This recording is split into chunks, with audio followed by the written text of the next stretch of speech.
En primer lugar, pues porque fue difícil que pudiéramos encontrar un hueco para que compartiera esta tarde con nosotros. Y en segundo lugar, porque, habidas las condiciones meteorológicas, el vuelo ha sido bastante heroico. Entonces, bueno, a mí que me asustan siempre estas cosas, creo que tiene mucho mérito por muchas razones que esté aquí. Y, bueno, los afortunados somos nosotros de poder estar en su compañía durante esta sesión de seminario, en la que nos va a hablar de aspectos relacionados con la delincuencia sexual. Bueno, él ya explicará más cuáles eran estos aspectos, pues tanto de la perspectiva de los agresores como de las víctimas. Enrique Chiburúa es una persona que necesita poca presentación, porque es ya muy conocida, tanto por sus trabajos en general, en psicología. Él es del área de conocimiento de evaluación, personalidad y tratamiento psicológico, por cierto, el autor más citado en España de esta gran área psicológica, y según uno de los últimos rankings que acaba de salir. Y además también muy conocido por su obra en delincuencia sexual y en temas victimológicos en general. Este último aspecto quizás nos ha unido más, ¿no?, en nuestras trayectorias, procedencias distintas, pero que han tenido algún punto de confluencia que para mí ha sido pues muy enriquecedor y una satisfacción de poder trabajar con él, ¿no? Tenemos otros proyectos en marcha también, ejemplo de lo cual es el acto que vamos a tener después a partir de las 7, organizado por la Sociedad Catalana de Victimología, la Sociedad Vasca de Victimología, en que vamos a presentar un nuevo proyecto, que es una revista de victimología.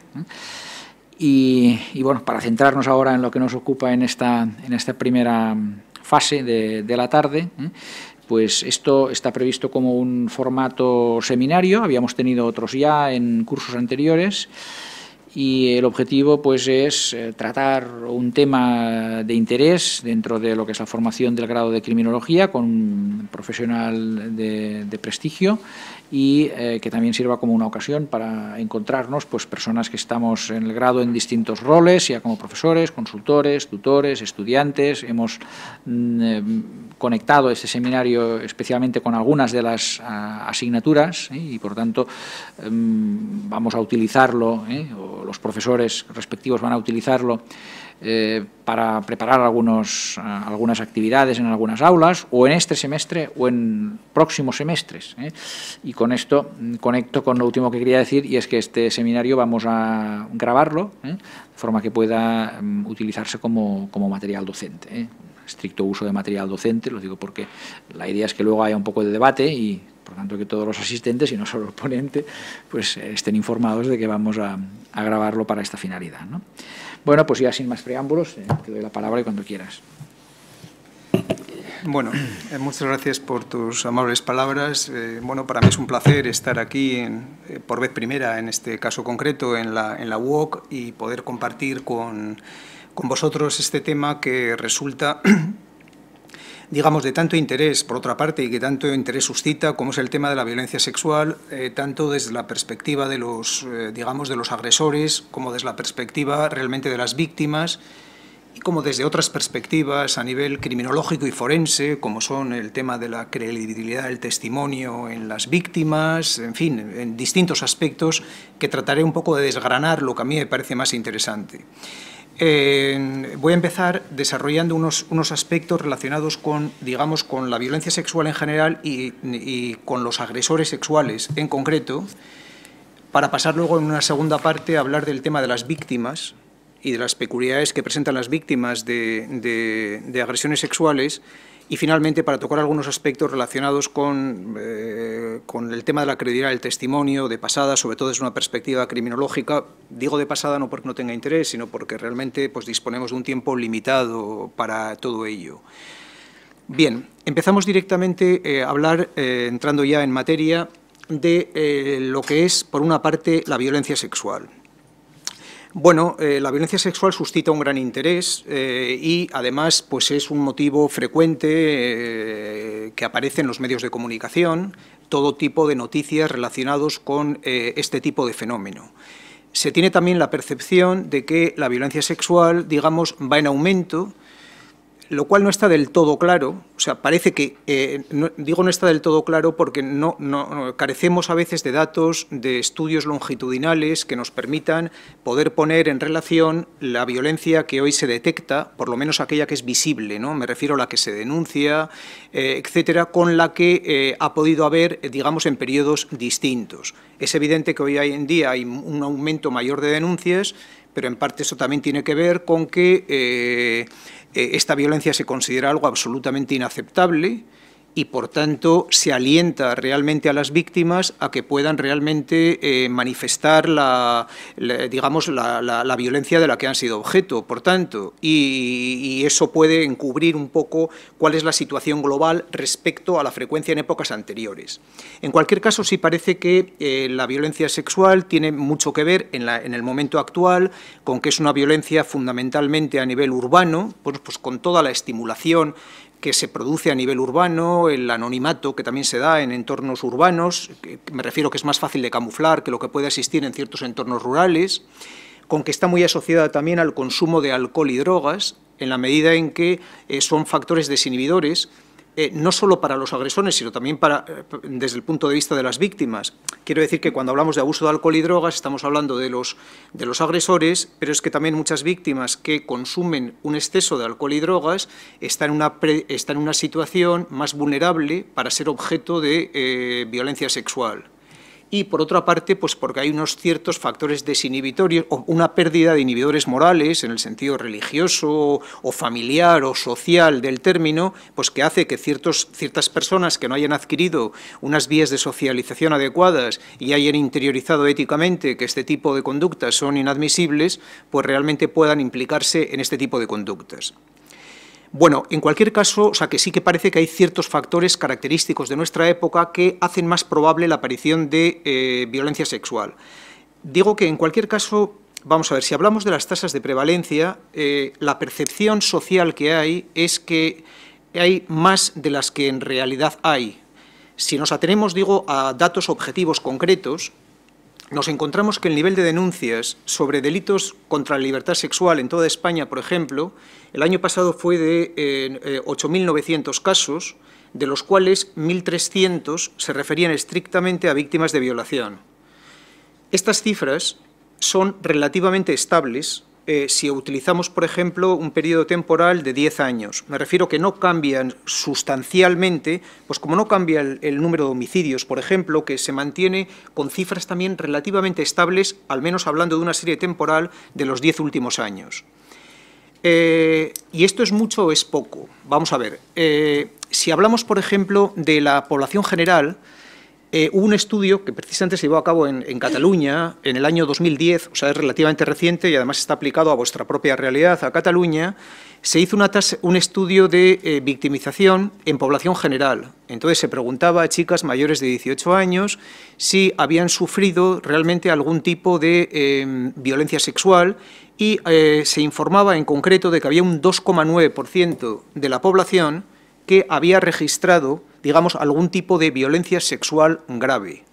Esto está pues muy por debajo de algunos estudios recientes que ha publicado, por ejemplo, el Observatorio de Derechos Humanos de la Unión Europea en el año 2014 en relación con la violencia sexual y violencia de pareja de la que son objeto las mujeres en distintos países de la Unión Europea. Pero digo, en la realidad actual, en casos de violencia sexual grave, se hablaba de un 2,9% de la población. Digo, no es en modo alguno despreciable, pero tampoco es como para señalar que realmente, bueno, pues que esto está afectando, como se dice en datos, de a 1 de cada 4 mujeres, etcétera, ¿no?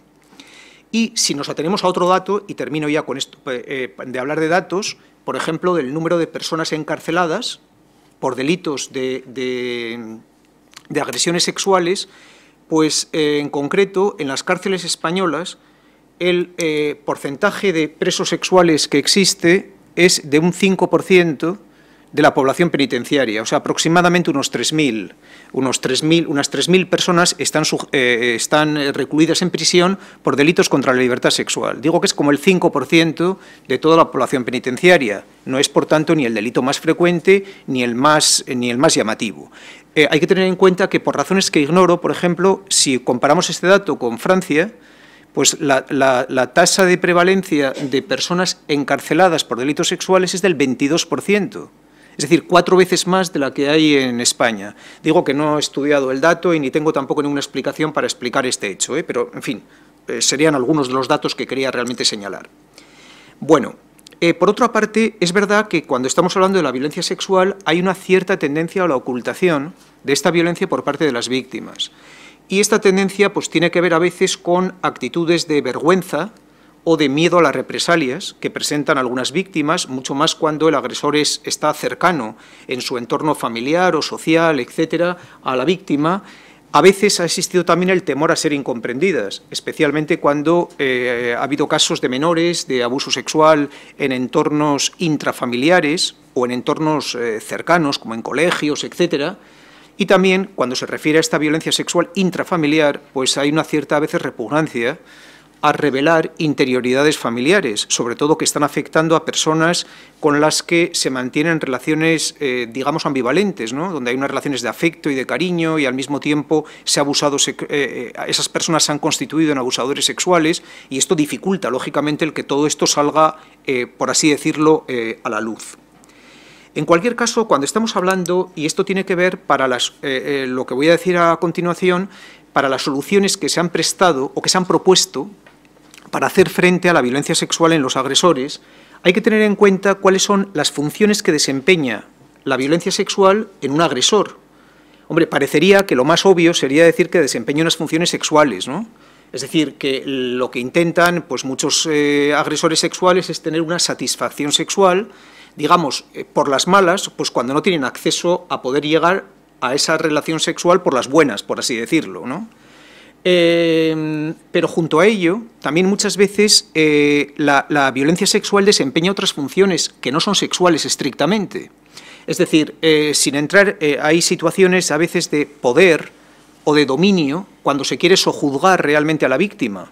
Esto se ve claramente, por ejemplo, a nivel social, cuando nos encontramos pues, en todos los conflictos bélicos, pues se utilizan muchas veces a las mujeres como parte de botín de la guerra, y no necesariamente con una función, digo, sexual, sino con una función de humillación. Otras veces hay personas que no saben cómo manejar ciertas frustraciones personales y entonces utilizan realmente la violencia sexual como una forma de autoafirmación y como una forma de superación de situaciones de malestar emocional que no tienen que ver directamente, no sería algo así como, aunque sea un poco simplificador decir, pues que una persona está aburrida, no sabe qué hacer, no sabe cómo ocupar realmente el tiempo libre, se siente solo, etcétera, y sale a la calle a merodear y tiene una relación sexual forzada para hacer frente a esa situación de malestar emocional.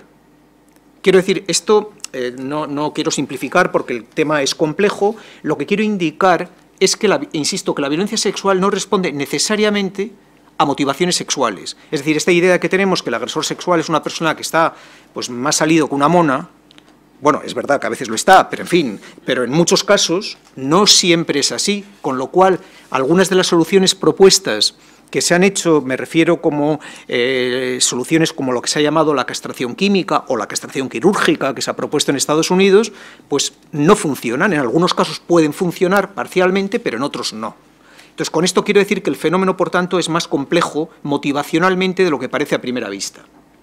Bueno, si hablamos del perfil de los agresores sexuales, a nivel demográfico nos encontramos que, bueno, en primer lugar, se trata de una violencia ejercida por hombres, y fundamentalmente por hombres jóvenes o adultos jóvenes, por así decirlo, fundamentalmente.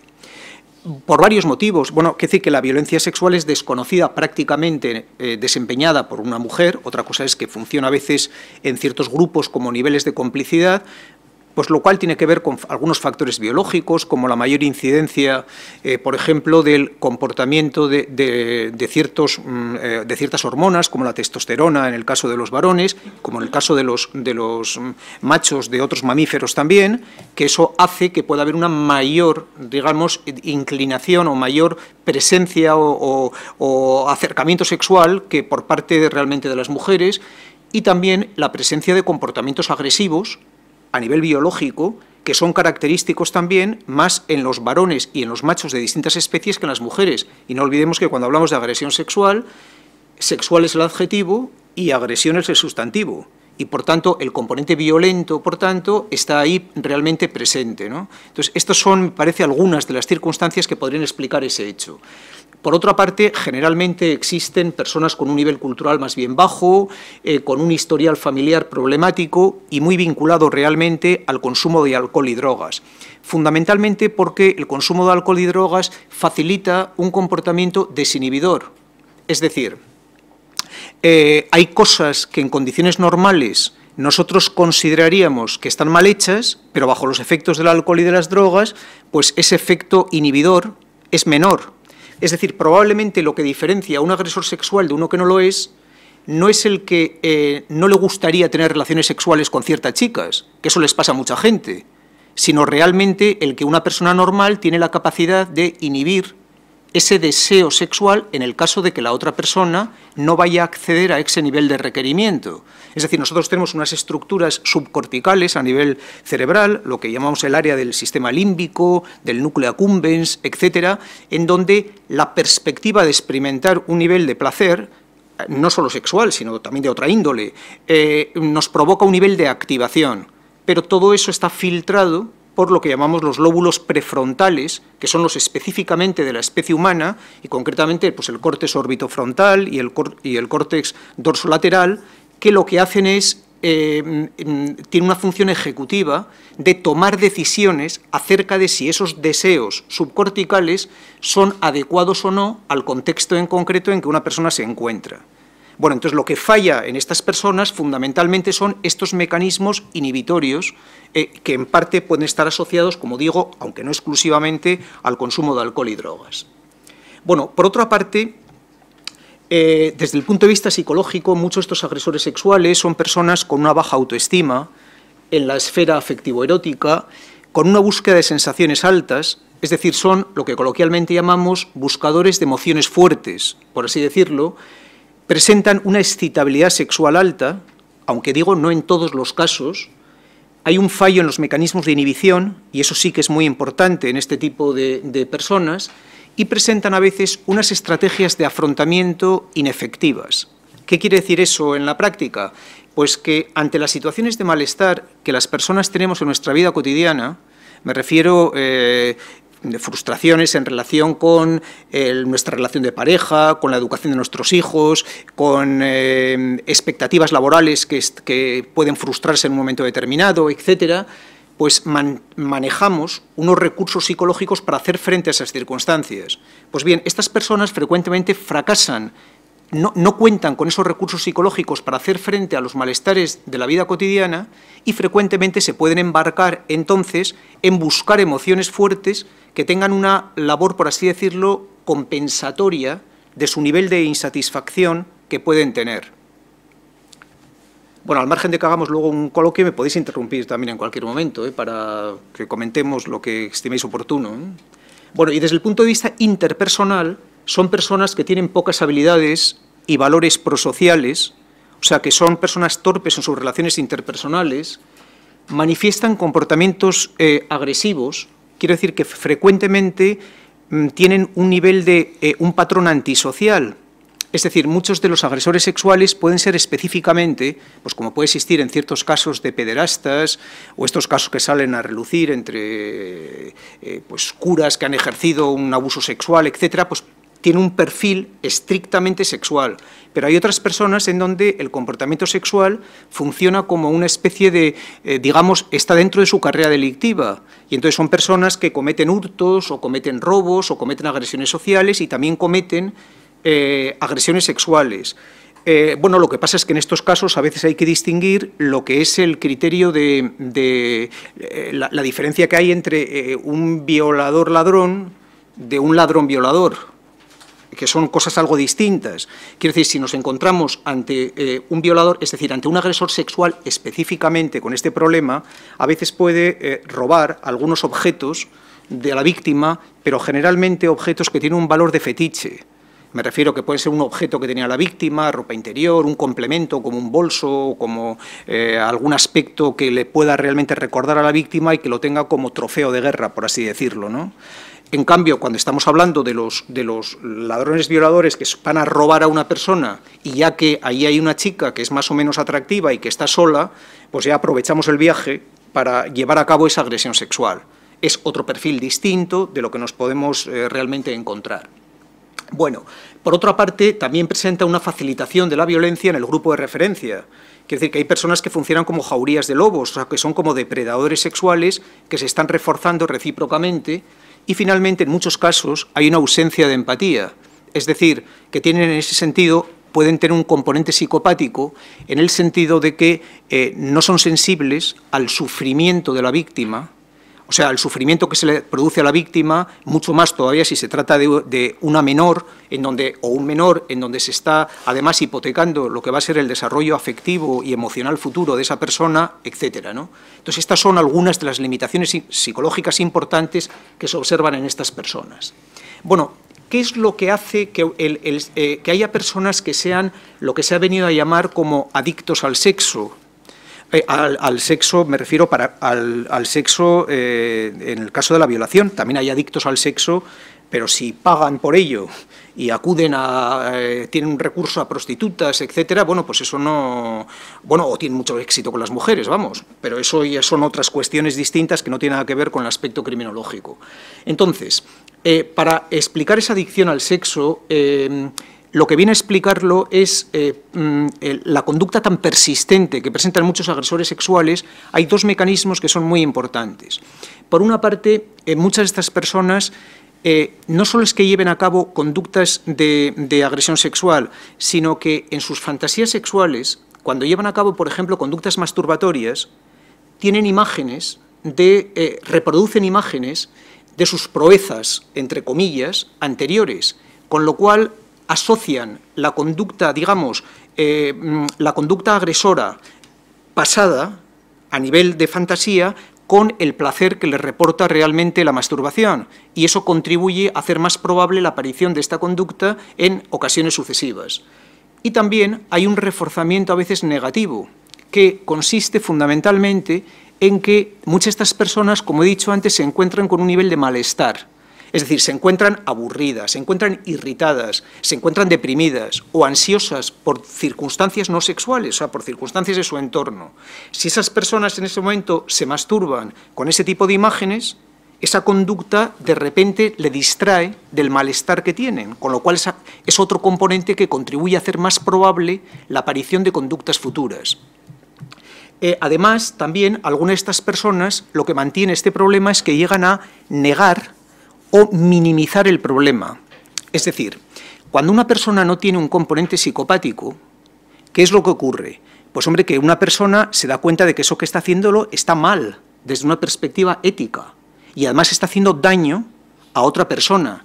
Y si esa persona luego quiere dormir por la noche, irse a la cama y dormir 8 horas seguidas, pues entonces, ¿qué es lo que hace para hacer compatible unas conductas reprobables con, por otra parte, mantener un nivel de cierta tranquilidad de conciencia, llamémoslo así, en esta situación? Pues ¿qué es lo que hace? Retorcer la realidad y utilizar una serie de mecanismos de negación o de minimización del problema o atribución del problema a la víctima. O pensar en los casos de abusos sexuales de menores, pues que en el fondo el niño o la niña lo quería, o que es una forma de educación sexual, o que es una forma de afecto, del afecto que no le dan sus padres en casa, por ejemplo. O sea, retorciendo la realidad para conseguir esta situación. Vean, por ejemplo, en un caso que aparece en un programa de tratamiento llevado a cabo aquí en Barcelona, en Brians, cómo algunos, en una terapia de grupo de agresores sexuales, cómo se llevan a cabo brevemente estos mecanismos de negación a los que estoy refiriendo. ¿Por qué nos mezcla? ¿Por qué nos pone, por ejemplo, si yo estoy preparado por agresión sexual a una mujer y el Iván igual, lo más lógico que estará el Iván y yo juntos? Escucha, tienes que darte cuenta que todo lo que entre en el cuadro de agresiones sexuales... Esto lo dices tú, yo no estoy de acuerdo contigo. Escucha, luego hay otro marco, el que estamos... Uno que va cuchillo por la calle, coge una mujer o abusa de ella o mata, uno que viola a 20 niños y es igual que yo. No, Iván, una persona que entra... Que por culpa de uno que entra 7 veces en la cárcel, pagamos esto de más, porque sale a la calle de un permiso y rescinde, se pone a abusar más, luego se confunde por culpa de uno o dos que hace esta cosa, pagamos nosotros los platos rotos, dice que vamos a cometer el mismo error que Si le Alto. preguntásemos... He cometido un error, he cogido a una persona y he abusado de ella, ¿vale? Y es una mujer, vale. Pero gracias a Dios yo no la he matado, ¿vale? Yo pienso que violarla no es tan grave como matarla, porque al matarla le quitas No. la vida, ya no puede estar con nadie más. Es peor, porque si la mata, no sufre. Si la viola, la deja segura para toda la vida. Si la mata no sufre, no sufre. Tú estás con una persona y esfuerzas a una persona. Estará 4, 5 años, 10 años, ¿vale? Pero tendrá toda la vida para rehabilitar ese pensamiento, ese daño que le han hecho. Pero si a una persona le quitas la vida, ya no puede crear nada. No, ya. La ha quitado todo. Se lo come los gusanos y le quita la vida. Pero si a esa persona le agrede, esa persona va a crecer. Si es un niño, va a crecer con un trastorno. Si es una señora de 20, 25 años.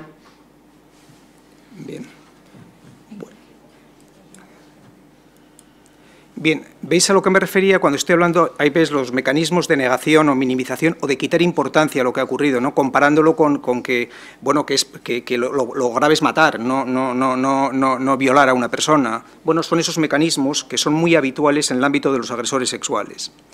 Bueno, por otra parte, hay algunos factores precipitantes que facilitan la aparición de la conducta sexual, como por ejemplo situaciones de estrés prolongado, consumo abusivo de alcohol, un deseo sexual apremiante, un nivel de irritabilidad, la indefensión de la víctima. Esto es muy importante, quiere decir que muchos agresores, claro, perciben que es más fácil que lleven a cabo una agresión cuando la víctima sea indefensa, por ejemplo, que esté sola, o si es una discapacitada mental y no tiene capacidad de poder denunciar luego lo ocurrido, o se encuentra, por ejemplo, en casa sola, donde tiene un menor nivel de defensa, etcétera. La percepción de impunidad y la indefensión de la víctima contribuyen a hacer más probable la aparición de que esa persona se implique en ese tipo de conductas.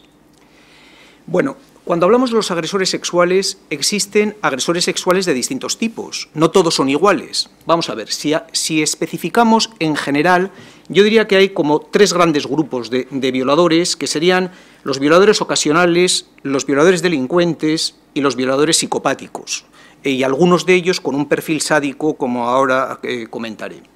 Bueno, cuando hablamos de violadores ocasionales, nos encontramos con personas que son jóvenes, con recursos psicológicos limitados, que no llevan a cabo una conducta planificada, es decir, que no salen a la calle con la intención de violar a una persona, sino que porque las circunstancias se complican, me refiero a abuso de alcohol, estar en una discoteca, la noche, que vea a una chica en solitario.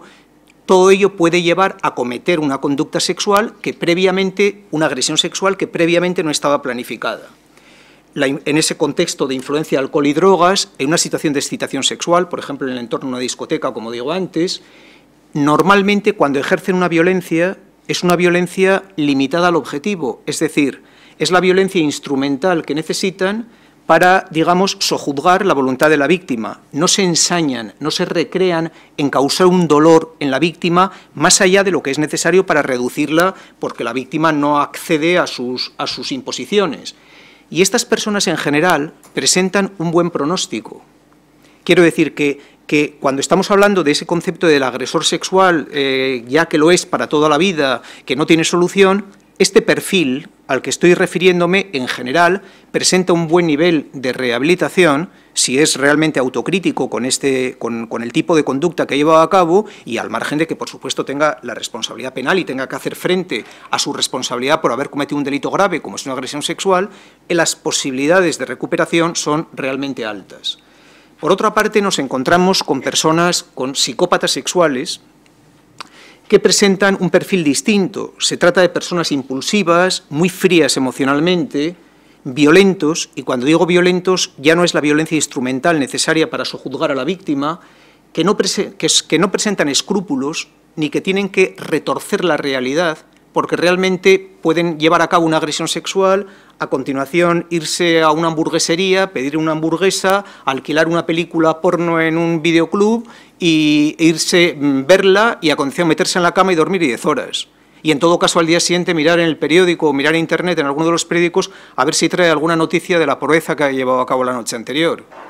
ese perfil, digo, que respondería a ese nivel psicopático, que algunos de ellos pueden llevar una desviación sexual, me refiero como en el caso de que haya un sadismo, es decir, de que la persona se recree en el sufrimiento de la víctima, y está muy asociado a conductas antisociales, me refiero a otro tipo de delitos. Por otra parte, muchas veces, cuando existe el componente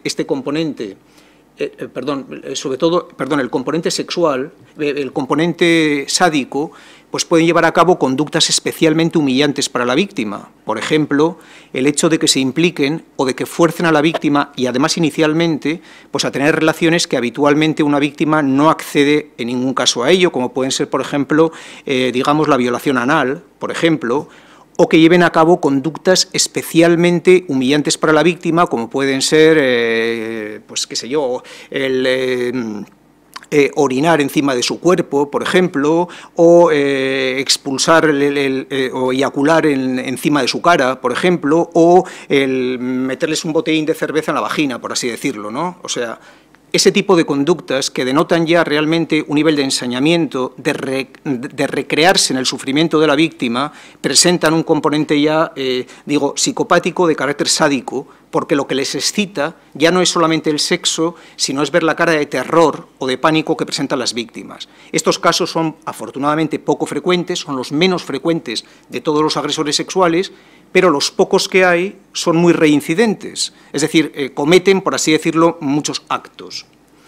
Bueno, en los violadores en serie, lo que son, digamos, una minoría dentro del grupo de los agresores sexuales, la agresión sexual adquiere la característica de una adicción. Es decir, estas personas necesitan una estimulación permanente y a medida que van pasando los días y no han tenido una conducta de ese estilo, empiezan a imaginar o a tener fantasías en relación con la última vez que llevaron a cabo esa conducta y salen a la calle ya con una función depredadora a merodear por lugares donde hay chicas en solitario, etcétera, para llevar a cabo esas conductas. O en el caso de abusadores sexuales de menores, de los pedófilos, pues presentan también conductas muy en relación con este aspecto. Algunos de ellos presentan incluso un narcisismo criminal, quiero decir que se vanaglorian o retan a la policía dejándole huellas de lo que han hecho, o incluso se vanaglorian de haber llevado a cabo más agresiones sexuales de las que en realidad han cometido, etcétera. Bueno, debo decir que desde el punto de vista ahora del tratamiento, o sea, de qué hacer con ellos, y voy terminando con esta parte primera de los agresores sexuales, nos encontramos con lo siguiente. No voy a entrar ahora al tratamiento psicológico en detalle, porque no es el tipo de público al que esté especialmente interesado en ello, pero sí señalar algunos perfiles que me parecen de interés a este respecto. Bueno, debo decir que, en primer lugar, el lugar de tratamiento de los agresores sexuales puede ser la cárcel o puede ser realmente la comunidad.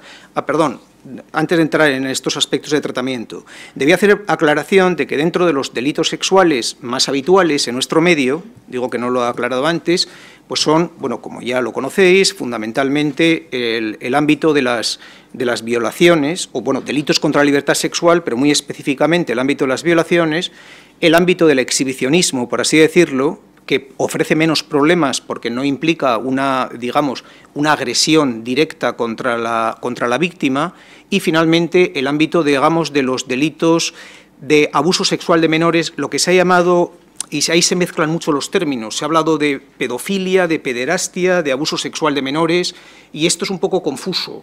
Os digo un poco los criterios que creo que hay que tener claros a este respecto.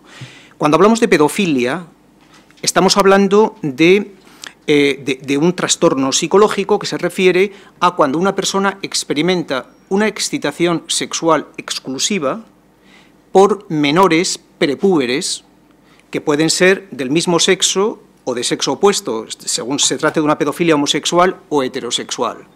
Y estas personas, cuando, por ejemplo, se masturban, cuando, por ejemplo, tienen sueños eróticos, siempre se refieren esos sueños a menores, porque son digamos, el tipo de personas que excitan a estas personas. Esto sería realmente propiamente lo que es la pedofilia. La pedofilia tiene interés desde el punto de vista clínico, no desde el punto de vista criminológico. Lo que tiene interés desde el punto de vista criminológico es la pederastia. ¿Y en qué se diferencia? Bueno, la pederastia se refiere a personas que son pedófilas y que se implican en llevar a cabo ese tipo de fantasías e imágenes que tienen con niños, digamos, atacando a menores cuando digo niños, perdón, estoy hablando de niños o niñas, o sea, cuando atacando a menores, etcétera. Quiere decir que hay posibilidades de que haya personas pedófilas que se den cuenta de cuáles son sus inclinaciones, pero se den cuenta de que no quieren hacer daño a un menor o no se atreven a hacer daño realmente a un menor y no pasan del ámbito de fantasías, imágenes, en todo caso, pues el recurso a Internet, en películas porno de menores, pero no llegan a establecer contacto con un menor. Eso no constituye propiamente, por tanto, un delito, estaríamos en el campo de lo que es un trastorno y sería la pedofilia. Pero si esa pedofilia, como ocurre con frecuencia, quiere llevarse a la práctica, llamémoslo así, no solo a nivel de fantasías y de masturbaciones, sino a nivel de tener relaciones con niños utilizando conductas de seducción, etcétera, estamos hablando de que es una pederastia y eso constituye ya realmente un delito. Y eso entra dentro del campo de la criminología, lo que es la pederastia. Y luego existe otro factor distinto, que es el abuso sexual de menores. Bueno, obviamente los pedófilos son abusadores sexuales de menores, pero ¿a qué me refiero? Que todos los abusadores sexuales de menores no son pedófilos ni pederastas. No son pedófilos. ¿Por qué? Porque muchos abusadores sexuales de menores presentan conductas que presentan una atracción sexual hacia personas adultas, bien sean del mismo sexo o de sexo opuesto. Pero a veces, cuando existe una contrariedad en esas relaciones, cuando coyunturalmente o situacionalmente no tienen acceso a ese tipo de situación, entonces estas personas pueden llegar a llevar a cabo conductas con menores de forma sustitutiva o de forma vicaria, algo así como a falta de pan buenas son tortas. Bueno, y perdón un poco la frivolidad en un tema que es por otra parte tan grave, pero lo quiero decir un poco de forma gráfica. Entonces, todos los abusadores, por ejemplo, sexuales de menores intrafamiliares, la mayoría de ellos no son propiamente pedófilos, no responden a esa definición, pero bueno, por supuesto han cometido un delito grave y entran dentro de esa categoría de abuso sexual de menores. Pasa un poco como para que os hagáis una idea de lo que ocurre en las cárceles, cuando existen muchas violaciones homosexuales en el ámbito de las cárceles, pues muchas de las personas que llegan a cabo esas conductas no son homosexuales, sino son heterosexuales, pero que como forma de dominación por las funciones no sexuales que lleva a cabo la violación, pueden llevar a cabo ese tipo de conductas. Entonces, quiero decir que una cosa, por tanto, en los abusadores intrafamiliares no se trata en muchas ocasiones, porque son personas casadas o personas que han tenido relaciones de pareja adultas o que en sus masturbaciones o en sus sueños eróticos no aparecen necesariamente menores, sino que lo hacen, como digo, de forma sustitutiva. Bueno, dicho esto, ¿queda esto claro, esto que quería señalar? Es que a veces se mezcla un poco todos estos conceptos y me parece que de una forma pues un poco, digamos, impropia, ¿no? Por otra parte, hablamos del tratamiento. ¿Qué hacer con estas personas? Y voy a hablar un poco a nivel psicológico y a nivel criminológico, las cosas que se postulan, ¿no?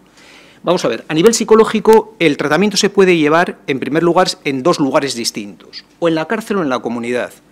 Habitualmente, en los casos más graves, se lleva en la cárcel porque estas personas han cometido un delito y se les considera como personas imputables, es decir, que no presentan un trastorno mental grave que les, digamos, que menoscabe su capacidad de comprensión, su capacidad de darse cuenta del alcance de lo que están llevando a cabo y entonces se les condena y se lleva a cabo y acuden a la cárcel. Y hay otras personas, en cambio, que se mantienen a nivel de la comunidad por distintos motivos, bien porque en algunas ocasiones se les considera una eximente incompleta, por ejemplo, por un trastorno de personalidad y abuso de alcohol conjuntamente, por ejemplo, se aplique una eximente incompleta y se apliquen medidas de seguridad que permitan que a esas personas se les pueda tratar en un entorno comunitario. O en otros casos, y más recientemente a raíz de la ley del 2010, donde son personas que han estado en la cárcel, pero que salen en la aplicación de lo que es la libertad vigilada, que se puede aplicar hasta 10 años, me refiero de duración, y en donde las reglas de conducta que establecen realmente en la sentencia de la libertad vigilada es que acudan realmente a un programa terapéutico. Entonces, estas personas también se están tratando, pueden tratarse a un nivel comunitario, pero habitualmente a los agresores sexuales, donde se les trata o donde hay los programas de tratamiento más amplios, han sido realmente en prisión. Ahí se aplican, cuando hay una imputabilidad plena, es más recomendable aplicarlo en las fases últimas del cumplimiento de la condena. Quiero decir que si, como los delitos son graves y una persona puede estar con una condena de 6 a 12 años de cárcel, pues es preferible que lo haga cuando esa persona vaya a tener posibilidades de acceso o a beneficios penitenciarios o a salir a la calle, porque, hombre, lógicamente ahí no va a tener relaciones sexuales, al menos con personas de sexo opuesto, bueno, excepto lo que sean permisos, pero me refiero que no va a tener las oportunidades de agredir sexualmente. Entonces la preparación y la motivación para que la persona se le pueda tratar de sus déficits psicológicos es justamente en los tramos más altos de condena, por así decirlo, ¿no? Estos tratamientos son grupales, ahí he puesto antes en la diapositiva este tratamiento en Brians, que se lleva a cabo aquí en Cataluña, etcétera. Bueno, por otra parte, entonces, por tanto, este es un primer sitio. Bueno, y el que se hable de tratamiento psicológico no quiere decir que estas personas están locas, por así decirlo, y que no son responsables de sus actos. Es decir, una persona puede ser responsable de sus actos y, por tanto, tiene que hacer frente a sus responsabilidades cuando ha cometido un delito grave, y al mismo tiempo se puede ser consciente de que tiene una serie de limitaciones psicológicas y de que lo que intentamos es rehabilitar, reinsertar a esas personas para que puedan llevar una vida futura en libertad y en pleno desarrollo de sus posibilidades, y al mismo tiempo de proteger la posible existencia de nuevas víctimas. Con lo cual no es incompatible el hecho de que a una persona se le declare penalmente responsable con el hecho de que se le pueda llevar a cabo un tratamiento psicológico. En estos tratamientos grupales de los agresores sexuales, pues los objetivos que se tienen son programas que duran de 6 meses a 1 año, habitualmente en tratamientos grupales. Los objetivos son el aceptar la responsabilidad de lo ocurrido, crear empatía con las víctimas, modificar sus distorsiones cognitivas, como antes hemos visto, aumentar la autoestima, controlar la ira. Por ejemplo, crear empatía con las víctimas, que es el que intentar crear que cuando una persona lleva a cabo un tipo de conducta puede estar creando un nivel de sufrimiento a una persona, y el crear sufrimiento a una persona puede ser un factor inhibidor para que nos frenen esa situación. Esto es lo que ocurre a la mayor parte de las personas normales, que no se implican en este tipo de conductas. Por ejemplo, aquí veis un momento donde está trabajando con el tema de la empatía. Bueno, hoy vamos a hablar un poco del tema de la empatía. ¿Sabéis lo que quiere decir la palabra empatía? ¿Qué os sugiere? Ponerte en lugar de... Perdona, ¿puedo poner un ejemplo que se entenderá perfectamente? Haz la prueba. A ver, es cierto que voy a pasar vergüenza porque esto me remueve un poco me remueve los sentimientos, y la vergüenza pues está ahí, ¿no? Aunque a veces se pierda, pero sigue ahí. Entré en prisión con 16 y me aplicaron un sexo en esto y estuve 2 meses preventivos. Entonces me marché en libertad provisional con 16. Salí a la calle, estuve en la calle unos 2 meses. Y a partir de estos meses, hasta que me cogieron, en tan solo 2 meses y medio, 3 meses, cometí fueron 4 violaciones consumadas, secuestro, robo, todo esto. En el año 97 empiezo a hacer un programa y esto me ayuda mucho. Entonces me se aplica la ley del menor, el año 2000, y me voy en libertad. Y estoy en la calle, estable, con trabajo, me van a hacer un hijo y me encuentro feliz, y todo lo que voy haciendo, pues yo me voy marcando mi meta, y mi meta era pues tener mi casa, todo. Todo esto me se empieza a joder hasta que decido pues hacer unos tocamientos que sé que está mal hecho. Es que tú te has puesto a pensar una cosa. ¿Tú qué habrás sentido si alguna vez lo que tú hacías fuera pasado a una hermana tuya o tu mamá? Lo he pensado muchas veces. A ver, a mí no... Pero si te has dado cuenta de eso, ¿por qué no has parado? ¿Por qué no le has puesto límite?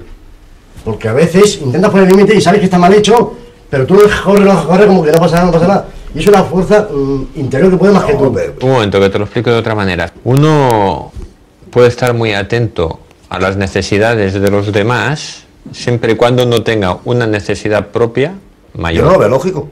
¿Por qué? Si yo no quiero una cosa para mi gente, un mal para mi gente, ¿por qué lo hago yo para los demás? ¿Por qué puedes llegar a pensar, no quiero para esta mujer lo que no quiero que le hagan a una familiar mío? Claro, o que no quiero que le hagan a mi hermana, o a mi mujer, o a mi hija. Claro, creo que no. ¿Por qué llegas a esa conclusión? ¿Por qué llegas a esa conclusión? Sí. Fíjate, porque es una persona próxima a ti y te resulta mucho más fácil ponerte en su lugar, entender su sufrimiento. Y yo creo que eso de la empatía está muy claro. Es muy importante, ¿eh? para no volver a delinquir. La empatía es muy importante, porque si en cierto momento tú tienes un percance que estás a punto de cometer un delito y piensas un poco en la víctima, pues se puede parar muy fácilmente con la empatía. Bueno, habéis visto, es uno de los módulos en relación con este punto. Vamos a ver, por otra parte, dentro de ese tratamiento grupal que se lleva a cabo a los agresores sexuales, se les enseña a solucionar problemas, controlar el consumo de drogas, desarrollar habilidades sociales, por ejemplo, para acercarse de forma no agresiva realmente a las chicas, o en el caso de agresiones heterosexuales, y por tanto establecer unas relaciones sociales que pueden implicar que haya conductas de acercamiento o conductas de rechazo, pero dentro de un nivel socialmente aceptable y sin utilizar conductas violentas. Y también modificar, digamos, la excitabilidad sexual, las fantasías sexuales y las conductas sexuales inadecuadas. Y ahí es donde entra pues, todo ese campo que se ha denominado el campo, por una parte, de la castración, me refiero de la castración quirúrgica, y lo que se ha llamado también, aunque mal llamado, el ámbito de la castración química. Bueno, que en realidad lo que supone esto de la castración química pues se refiere a la supresión, digamos, hormonal, reversible. Lo que se hace es actuar sobre la testosterona, digamos como hormona sexual más implicada en la conducta sexual en los varones, y reducir realmente esos niveles de testosterona con unos antiandrógenos, por así decirlo. Entonces hay ciertos fármacos que producen un nivel de disminución de la testosterona y son útiles siempre, por una parte, que la persona lo acepte y siempre que el componente básico que haya llevado a la agresión sexual sea una excitación sexual alta, lo cual he dicho antes que no está presente en todos los casos. Entonces, siempre que eso esté, es útil, pero dentro de un paquete de tratamiento muy amplio. Entonces, señalar que la alternativa al tratamiento es utilizar inhibidores hormonales, pues está mal enfocado. Es utilizar tratamientos psicológicos en los cuales se puede incluir este tipo de situación. En cualquier caso, también se ha postulado, incluso en algunos casos, la utilización incluso de la castración química. Por ejemplo, en algunas prisiones de California se ha aplicado la castración quirúrgica a cambio de la excarcelación. Pero eso también plantea una serie de problemas éticos de distintos tipos, puesto que eso tiene un carácter irreversible, pero hay personas pues, que están realmente a favor de llevar a cabo este tipo de conductas. Aquí veis el caso, por ejemplo, de una persona que ha experimentado la castración quirúrgica y los argumentos o las razones que da en una prisión de California. Con la castración química no he experimentado en más de 4 años ningún pensamiento de contenido sexual. No he tenido ningún deseo de tipo sexual, ninguna fantasía erótica, nada de nada. Ni con hombres, ni con mujeres, ni con niños. Con nadie. Y es muy interesante. Hace que mi vida sea muy diferente, porque es algo que yo nunca antes había experimentado.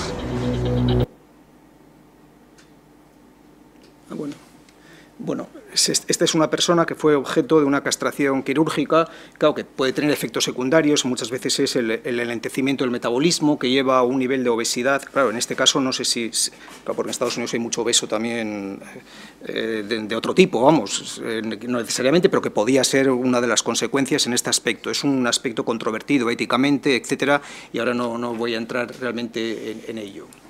Bueno, finalmente, lo que es muy importante cuando se está con agresores sexuales es intentar prevenir las recaídas, porque nos encontramos con que estas conductas a veces son muy reiteradas. Para ello hay que identificar situaciones de riesgo, como son, por ejemplo, personas que deambulan sin rumbo fijo. Este es un factor muy habitual en muchos agresores sexuales. Salen a la calle, pero sin un objetivo concreto, a merodear. Entonces, el riesgo de que se implique en una conducta sexual es muy alta, el que compren pornografía y, por tanto, busque una excitabilidad sexual, o el que consuman alcohol en exceso como forma desinhibitoria. Y hay que enseñarles a utilizar estrategias de afrontamiento para superar la depresión o mejorar las relaciones sociales, porque eso hace menos probable la implicación en conductas sexuales. Bueno, ¿cuáles son los datos acerca de la reincidencia de los ofensores sexuales? Bueno, lo que se ha creado, la idea que se crea a nivel social es que estas personas son muy reincidentes, que los tratamientos fracasan, que no sirven realmente para nada y que lo que hay que hacer es mano dura. Bueno, y ahí viene pues todo ese código penal que tenemos, el Código Penal del 95, con múltiples petachos y con una presión social cada vez más fuerte de dar, digamos, mano dura a todo lo que suponga el ámbito de la agresión sexual, ¿no? Bueno, vamos a ver, la reincidencia de los ofensores sexuales es alta cuando las personas se han implicado en conductas de violación y cuando ha habido una reincidencia previa.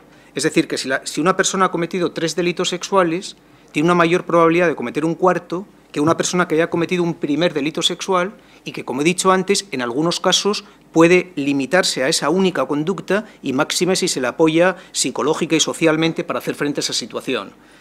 La reincidencia es más baja cuando no hay antecedentes en conductas de exhibicionismo o de pedofilia situacional. Pedofilia situacional era lo que antes me refería, cuando una persona lleva a cabo una conducta de abuso sexual con un menor, pero que su orientación sexual y sus fantasías, etcétera, se refieren fundamentalmente a adultos, sean homosexuales o heterosexuales. Entonces, el riesgo de reincidencia es menor y las posibilidades, si estas personas se implican en un tratamiento, de que no repitan es mucho mayor. En concreto, en los programas que se han llevado a cabo aquí en Cataluña, especialmente en Brians y en Quatre Camins, en el estudio que coordinó el profesor Redondo hace 5 años y que fue llevado por ese psicólogo que aparece antes ahí en la pantalla, si hablamos en los agresores sexuales, el grado de reincidencia sexual en las personas que no han llevado a cabo un programa de tratamiento, que son lo que figura ahí en color marrón claro, ¿no?, por así decirlo, que es el grupo de control, presentan una reincidencia sexual con 2 años de seguimiento, después de excarcelarlos, de un 18,2%. Es decir, 1 de cada 5, digamos, reincide. Pero hay que tener en cuenta que en los delitos contra la propiedad el grado de reincidencia puede ser de un 30 o un 40%. O sea que aquí estamos hablando de que 1 de cada 5, digamos, reincide, más o menos. Sin embargo, si se lleva a cabo un programa de tratamiento con estas personas, el grado de reincidencia disminuye hasta un 4,1%. Es decir, que hay aproximadamente 14 puntos de disminución con el nivel de tratamiento. Por tanto, la conclusión que podemos obtener es que los agresores sexuales no son necesariamente reincidentes y, en segundo lugar, que se pueden beneficiar claramente de un programa de tratamiento que se puede llevar a cabo en el marco de una prisión y, por tanto, que no hay que renunciar realmente a ello, sino que hay que intentar seguir adelante con este tipo de consideraciones. Bueno, lógicamente, pues son factores de buen pronóstico el haber asumido la responsabilidad de lo que ha ocurrido, el no tener una violencia especialmente con la víctima, el no tener una psicopatía, aceptar el tratamiento. Hay personas que lo rechazan y recuerden que en el caso en función de la ley de la autonomía del paciente, a ninguna persona se le puede imponer un tratamiento que no desea. Con lo cual, si una persona rechaza el tratamiento, pues las posibilidades que tiene de recuperación pues son menores y cuando tiene también una buena integración familiar y social, es decir, cuando sale a la calle y realmente puede adoptarse. En cambio, factores de mal pronóstico son el no reconocer el delito. O sea, hay personas que con una sentencia en firme en prisión no reconocen el delito que realmente han cometido, cuando tiene un historial amplio de conductas violentas, reincidencia previa, consumo de drogas, fantasías sexuales, por ejemplo, de tipo sádico, una carrera delictiva previa y recursos psicológicos y sociales previos. A este respecto hay que tener en cuenta que, y entramos en este último punto que quería tocar respecto a este punto, es el problema de qué hacer con los que tienen mal pronóstico. Porque claro, en España no existe ni la pena de muerte ni la cadena perpetua. Eso quiere decir que estas personas salen a la calle, y claro, cuando salen a la calle por la ley Parot o por cualquier cosa, me refiero cuando salen varios a la calle al mismo tiempo, como ha ocurrido con la ley Parot, pues se crea un nivel de escándalo social, en parte con cierto tipo de víctimas y con ciertos medios de prensa que aprovechan para dar caña, por así decirlo, al gobierno de que se trate en ese momento respecto a esta situación. Bueno, para ello, digamos que existen varias situaciones. Primero, para eso se creó, digamos, lo que es la ley de libertad vigilada, que se creó en el 2010, ¿no? Me parece que es el 2000. Del Código Penal. Una reforma del Código Penal. Bien. Entonces, en esta ley de la libertad vigilada, que tiene como, digamos, como característica importante es que se trata no de una pena, sino que son medidas de seguridad postdelictivas. Pero claro, la peculiaridad de esta ley es que